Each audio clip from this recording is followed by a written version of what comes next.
It's EP in the City and Ant Bee, and welcome to The Wind Down, where we give you a healthy dose of sophisticated ignorance. Look, we don't claim to be perfect, and we are definitely not politically correct. But if you're not too sensitive, well, just bring your sense of humor and wind down with us.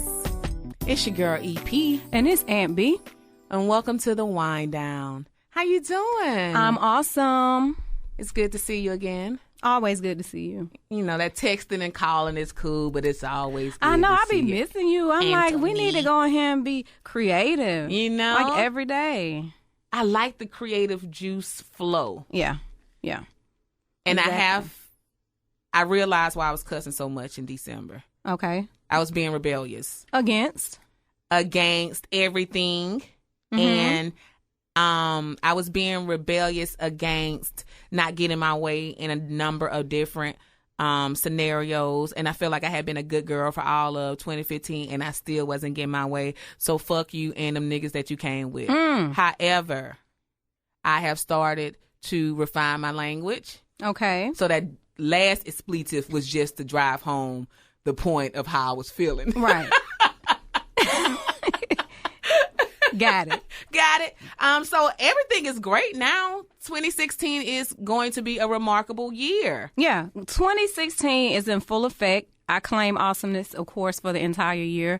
Yep. I'm excited. Capital letters all across the board and exclamation points. You all know in bold. What? It's like something in the environment has truly triggered like this anticipation. Mm-hmm. Do you know what that's about? What is it? I think it's tax time. It's tax time. It's tax time. Everybody get a new smile about theyself when it's tax time, right? Yeah, I mean, some go buy from Dr. Little. Yeah. You know, open face, closed, diamond encrusted smiles. You know, others are just happy from within off their earned income. Well, I mean, now that it's tax time, I know people get real sensitive when when people post about income tax ballers and stuff like that. But, we ain't never trying to offend nobody, right? Ever. But let's explore a couple of things that we can do with our tax money besides just kind of gambling it all on material things and not having anything to show for it in February, March. Right? Can we do that? I mean, we can do it. I don't know how receptive people are going to be. I just want them to receive it because it's coming from a good place. Okay. So from your good place, what are some examples? And I'm not trying to be condescending, but I think one of the things that you should consider doing, I won't say all your tax money. You can keep some little change to the side so you can, splurge. But I would like to see, since they are the reason for you being able to get these $8,000, $9,000, $12,000 tax returns, I'd like to see you put a little bit to the side and take your kids on a vacation. Yes. Disney World. Yes. Can we go to Six Flags over Georgia? Can we go to Dollywood? Can we go? What about Waterville? No. Waterville does not count as a vacation. That does not count. Okay. No. Okay. But can we take? Because the Disney World trip, you put $2,000 to the side. You already getting $8,000-$9,000 back. Put that to the side. Spring break, summertime. Take the kids on a vacation. Your kids. They inboxing me on Facebook saying that they really want to go to Disney World. They never seen Mickey Mouse besides on TV. I'm just trying to tell y'all what they've been telling me. And I'm all about the kids. And I just want to see all the kids have experiences so that they can have things to remember when they get older.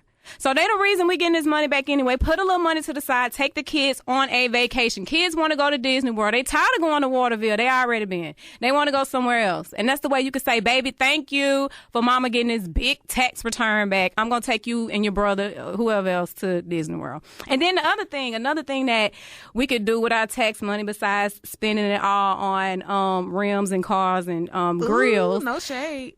None whatsoever. Get a washer and dryer. If you still wash your clothes at your mama house.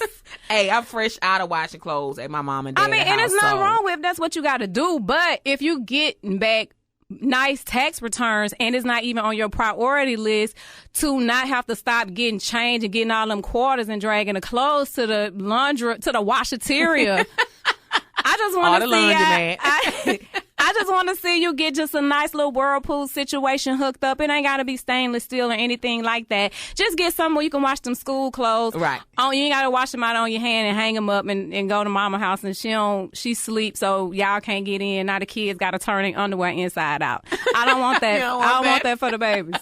And if you're going to lose your socks, might as well lose them in the wash and dry at your house versus the wash and tear in the community. You know, so just put a little bit to the side and then ball out with the rest. I'm not telling you not to ball out with your tax money. I'm just saying, figure out what you're going to ball out with.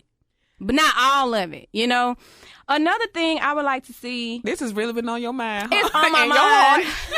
Another thing I would like to see us do with our tax money, besides spending all of it on balling situations, is pay off some bills and let's get out of debt. Mm-hmm. It's amazing how I work at a financial institution. It's amazing how $1,000, $800, $900 is really having some people with horrible credit scores. Right. You're not even in that much debt. You just refuse to pay off that old Sprint bill. You just refuse to pay off that old Alabama Power bill from when you moved from your last place and you had that balance, and you just refuse to pay it. You refuse to pay Mobile water. You refuse to pay Mobile gas, and it's on your credit report, and you have a horrible credit score. You know, because of it. Because of $1,000. Because of $1,000, $2,000, not even $5,000. You're not even in any real debt because a lot of people don't have credit cards. Right. They're not in any real debt. You hadn't really accumulated anything but petty debt, phone bills, delinquent stuff like that. That if you just looked and, said, okay, hey, I only got $1,500 of debt. I'll take that from tax money and squash that. And that way, when you get ready to go try to stunt with your new car, you can actually go to the Lexus dealership and get the car instead of having to go somewhere and get financed for 87 months paying $700 car note. But the key with that is when you get a car financed for 87 months and your bill is $700 for 2000 Lexus with $3,500 down for an 07 BMW. Mm-hmm. They usually have it planned to where it's going to be repoed by June. That's how it works. The system works. You've essentially purchased something that's not affordable. And because they know that, they basically had a repo man waiting after you've missed that first payment in May. Mm-hmm. And so you can easily come out of that cycle by just humbling yourself, because it takes a lot of humility to pay a bill you don't want to pay. Mm-hmm. That's straight humility. Nothing but humility makes you pay a bill you don't want to pay, especially when you're not even utilizing the service anymore. Right. Seriously. So just, consider humbling yourself. Consider that. And when I was talking about the credit report earlier, I just want to, give this little bit of knowledge, because I tell all my people this, the people I really care about. And if you're listening to the Wind Down, I really care about you. So if you go... You're so sweet. Yes. For all our listeners all across overseas in Africa and United Kingdom, we global. Hey, Mustafa, I still hear from you. Hakuna Matata, baby. Hey. Yeah. Go to annualcreditreport.com.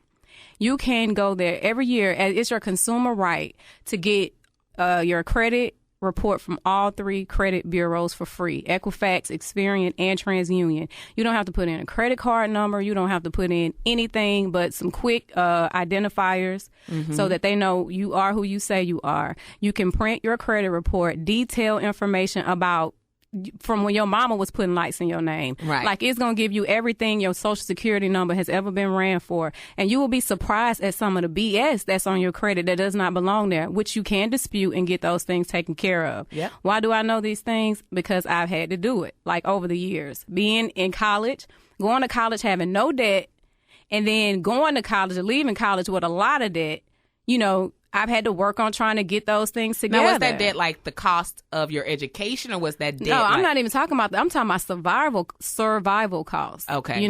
Wanting to live off campus early, getting credit cards, stuff like that, just having to pay for stuff and not being in my parents' pocket. So it's a big deal. I think one of the most humbling things for me came when I graduated from school. Is that a tear in your eye? Yeah, hold on. You know, Ant Bee kind of hardcore. I don't know how to. I don't know what she about to say that'll bring forth a tear. Bitch, it's real, bitch. It's a real bitch. That's a whole tear. I'm telling you, my ambitions as a rider. Seriously. I never forget, I applied for a job right out of school at Hibbett's in Birmingham, right? I'm going to try to make this quick. Hibbett's in Birmingham, it was a marketing position. I've always liked sports. I was like, cool, did everything Google told me to do in the interview and sending a letter, and I got the second interview, and I was so happy when them people called me back on a Thursday and told me I had that job. I was like, this is like the perfect thing for me just coming out of school. So they was like, yeah, we're going to call you on tomorrow, and we're going to discuss like compensation and etc. So tomorrow was Friday, okay? Friday came and went, they didn't call me back. Okay, they probably just busy, whatever. Monday comes, Tuesday comes, so now I'm getting a little bit worried. You know what I'm saying? Because you ready for your new I'm ready job. I'm not working, so I'm ready for this job. So I called them, didn't get an answer, email, didn't I get a response. Probably within a week, maybe that following Thursday or Friday, I get this thick envelope in the mail. And I opened the envelope and I see it had Hibbett's on it. Then they gave me a nice, we regret to inform you letter. Well, long story short, they had my whole credit report attached to the letter. It was thick, too. Told me everything that I had that was going on with my credit, and they regret to inform me they could not hire me because they ran a credit report. That makes no sense to me to this day, that that is keeping from people from getting jobs and being able to handle that. But you don't want that to happen to you. You don't want and I still have that letter to this day, but that is what really, Can we write really... them now? I want to. And tell them what they missed out on? They have absolutely no idea. The person they probably hired probably took them through hell for real, So your credit, Jack, you do be on the humble when you're in your workplace. I was that letter encouraged me if I had never been encouraged before to get my credit together. I said I would never be denied anything, not a job, not a house, apartment, not a car, not anything. I won't need a co-signer. I won't be trying to scramble up people to help sign for me to get stuff. I have kids I got to take care of. I don't have time to be getting denied because of credit. That's not a reflection of who I am as a person. Right. So I just encourage everybody to get that credit together. These $1,500 y'all might have, I didn't have that much debt. I was just coming out of college. I just didn't have any income. Right. So go get your credit report, print it out. Tax time's coming up. Take some of that money, square some of that stuff away so that you can get approved for stuff for your kids. And you ain't having to get mom and them. You don't need a co-signer for your co-signer and all this type of foolishness. So you can be, you can be the independent person you really screaming and claiming to be. You can't be all that independent. You got to go find a co-signer. Ooh, you said something. You cannot be that independent when you have to go find a co-signer. Find a co-signer. You said something. So I think those are really great recommendations. Yeah. And I don't think I offended nobody with that. I mean, take the kids on vacation. Yeah, take them somewhere. Water bill does not count. Nope, it doesn't. Get a washer and dryer. Just something simple. So them baby can stop having to flip them drawers. You know what I'm saying? During the work week. Yes. When you can't get to the washateria. That's right. Pay off some of these bills. Pay off some of them bills. Yeah.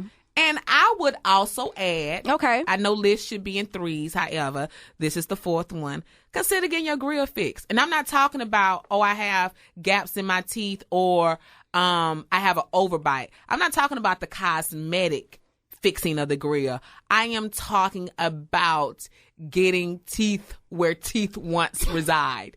If you are missing teeth, then correcting that, because that's a barrier to employment in a lot of situations. If you have cavities that has led to your whole mouth being stanky, that can be corrected, with some visits to a dentist. We're not even talking about orthodontics. We're not talking about that. What are we talking about? We're talking about going to see a dentist, Dr. Samuel Johnson, Dr. Little. They ain't paying you for these shout outs. The Smile Center. You know what I'm saying? I just want people to know there are options. You can even go down to the Mobile County health department. Yeah, for just like a regular cleaning and stuff? Yeah, a regular cleaning. Mm-hmm. And if you need more extensive work, they'll do root canals and tooth extractions. But dental hygiene directly correlates to heart health. So you'll notice people who have heart problems a lot of times got bad teeth. They have had dental issues which foretold their story. You know what I'm saying? So it's very important to take care of So your let me find your out oral cavities health. causing heart attacks. You know what? So it's not the fried foods, it's the damn cavities. Well, the cavities will tell you what's likely to happen down the line in your health. So people who have heart health issues, for example, probably do have grill problems. But Wow. it doesn't take as much money as you think to get your grill fixed. Dental insurance isn't even that expensive. Yeah, it's the you know what I'm cheapest. saying? So it's like the cheapest insurance you can secure next to vision. Vision, yeah. And I do recommend doing that. You know what I'm saying? Like, you don't want to be around here snagging tooth at 27. Like, visibly snagging, like you visibly don't have your teeth. That's like an old man problem. Be a young man. Get your grill situated. I'm going to let you have that one. Now, wait, you see how she do me, though? You see how she do me. So I want to talk about something real quick. Let's talk about it. So, you know, I'm a part of Leadership Mobile class of 2016. Okay. And recently we had our community and individual health day down at South Alabama, and we also went to the Mobile Botanical Gardens. So at the end, we played a game, and they divided. You were separated into groups: agree, disagree, and neutral. And based on a statement, you had to go to that respective group. Okay. So one of the topics came up about the SNAP program. Well, you know they're looking to make changes to the SNAP program. Okay, so what's the SNAP program? Food stamps. Okay. EBT. So they're looking to make changes to the SNAP program that will alter what type of foods can be purchased. Yeah. Do you think that's fair? Yes. Why? Well, you tell me exactly what the modifications are. Well, I would recommend that the modifications be to alter the type of junk foods or processed foods that can be purchased. You know, a long time ago, like last week, I was a real hater. And whenever I saw somebody in the grocery store and they had 2 baskets full of food and a lot of it's junk food and they wheeze and they pull in that basket to the cashiers, I'm like, wait a minute. And they're paying with an EBT card. I'm like, isn't there a correlation with your health conditions, the food you're eating, and the fact that you're getting the food for free? Mm-hmm. So my premise was the EBT card allowed them to buy junk food for free. And so that directly impacted their health. So I propose, putting regulations on the type of food, like junk food, that can be purchased with the EBT card. So that's not the modifications that are being made? What are they taking away? They went real hater. What they doing? They want to keep folks from buying seafood with the SNAP card, the EBT card. Oh, so seafood, like out of Walmart seafood? Or you mean when you go to the seafoods, the fresh spot? Yes, when you go to the seafood market, you can no longer, this is the proposal, that you can no longer buy fresh seafood with your EBT card. Because the setup is you can buy 18 pounds of snow crab and use your EBT card, and then you just use cash to pay for the steaming of that. So basically the people are saying they don't want you going and having crawfish parties on their dime. Like that's a hater rule. Just because you not balling out with your crawfish and your snow crabs and your 20 pounds of jumbo shrimp then you're going to try to prevent others from having the same access? Because if you are throwing crawfish parties and you going to get 75 pounds of shrimp because just came home from being locked up. Okay, so... See you wrong. Or cuz just got a promotion. All right, then. But at the end of the day... At the end of the day, your child probably not finna be at this party, you know what I'm saying, eating the crawfish and the 75 pounds of shrimp. And that's who the benefits for. So you spend a majority of the benefits to throw the welcome home. Congratulations on your promotion party. And that child is going to get a plate. A plate, and then when it come down time later on in the month before it's time to re-up and the baby want a little sandwich or something for the field trip together and put together in their lunchbox, you don't have it. Are you fussing at them because you don't have but $75 left because you had a crawfish party? And I think that's the hater way of looking at the situation. Because if you really cared about that child, you would regulate the amount of junk food that could be purchased instead of seafood, which is a healthier food option than the leg quarters or the roast beef. You know what I'm saying? Like less saturated fat and everything. Like the seafood is the healthier choice. More importantly, and this is the problem that I have with the Gulf Coast lobby. Okay. It should have been someone on the front door saying, nope, I know we feel a certain type of way when these folks be having they 80 pounds of crab, claws, parties. However, seafood industry is a major economic industry. It has major economic impact on the Gulf Coast. If you remove an option for payment on that, then you are probably going to cause more economic harm than the Deepwater Horizon Gulf Coast oil spill. Yeah, well, from a business standpoint, I will say, that could hurt a lot of the fresh seafood places in certain neighborhoods who a bulk of their revenue comes from payment via EBT. Yes. And so if you do take that away in certain neighborhoods where people really aren't paying for this with cash, debit, credit, or whatever, they probably going to go out of business. And that's not fair because they opened up, knowing that particular area could, would accept or would be paying with this form of payment. Exactly. And they probably never would have opened up in them areas if they felt like, they can't buy seafood. They can't buy seafood. They're not. So it's not fair to the business. It's not fair to the business. It's also not fair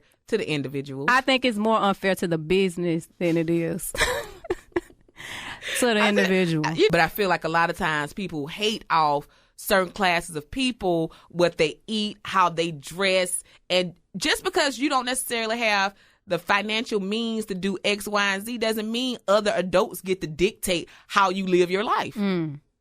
So who's trying to make this rule? Like, is it the people in Leadership Mobile that just said this is something we should propose? Hell or is it already like a government? It's a government. It's coming from government. Yes. Okay. Yes. So we're going to wait to see how all of that transpires. If y'all know somebody that needs a great lobbyist, definitely for the seafood folk, the seafood industry, I'm out here. Hey, y'all say the crawfish parties. We do not want the crawfish parties to stop going down. See who we need to write. Because they take away or include restrictions that allow or prevent you from buying seafood.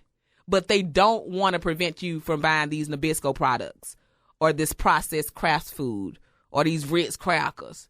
You know what I'm saying? Like, that's problematic. So you think that's a ploy from the man? What is he trying to do? I just think... I think the man is allowing... he wants us to keep eating all the sugary snacks so that it can mess up our teeth and so we can have heart attacks. Well, I'm not going to say that's the direct ploy, but I think... That's what it is. I think they have a stronger lobby, and their lobby is not about to let the government put certain type of junk food restrictions on EBT purchases. Yeah. I mean, where's the data that says X amount of revenue from Nabisco, for example, comes from those who use food stamps? Yeah. You know what I'm saying? Mm-hmm. Like, how much money are they making because of the use of EBT cards? Yeah. We don't know those numbers. No, we don't know. But I thought in some states, though, they did kind of put a cap on, like, being able to buy sodas and stuff like that with EBT. Didn't they do it? It's like in New York or some. It's I don't know. New York is usually more progressive, but I know they put a junk food tax. So it's something. I don't know. Their junk food is more expensive. Yeah. I don't know. It's either it was something being thought about, something being done. It just sounded familiar when you was telling me about it. Yo, save the EBT cards and the purchase of seafood. Write your local city councilman and your mayor and your President Obama. Governor. Write your governor, your U.S. congressman. You don't know his Sessions. Yeah. You know what I'm saying? Hit up Sessions, let them know. Hey, word up. That's right. You know, it's your girl EP. And it's Ant Bee. And welcome to The Wind Down.